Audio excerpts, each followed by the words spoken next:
Hello, Robert Feline executives. I am a member of Colbot Group 8. You asked us to design a remote control system for your construction equipment. This would enable operators to operate their equipment a safe distance away from the equipment itself. This would be beneficial in scenarios where they are working in hazardous conditions. This is how we addressed your problem.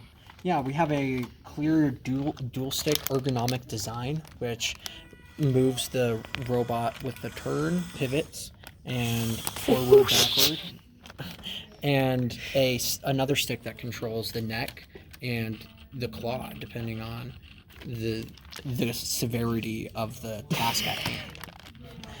And there we have our most ergonomic design for a controller that molds to your hands.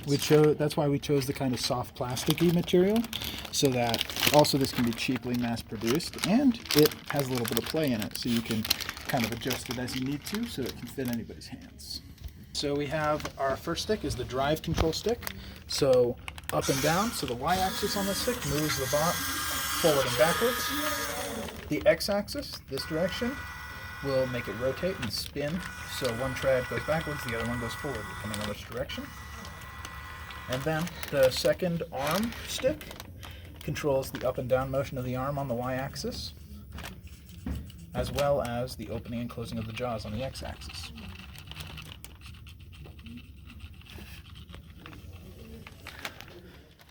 This flowchart visualizes what we just showed you.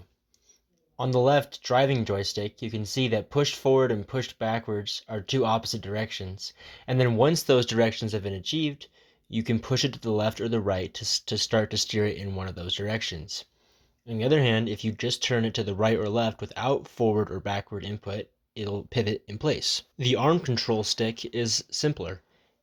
Push forward and push backwards correlate to up and down for the arm, and left or right correlate to opening and closing the jaws. Finally, we would like to thank the executives at the Robert Feline Company for choosing us for this project. We hope we've exceeded your expectations and that you'll consider us for any future projects. Thank you.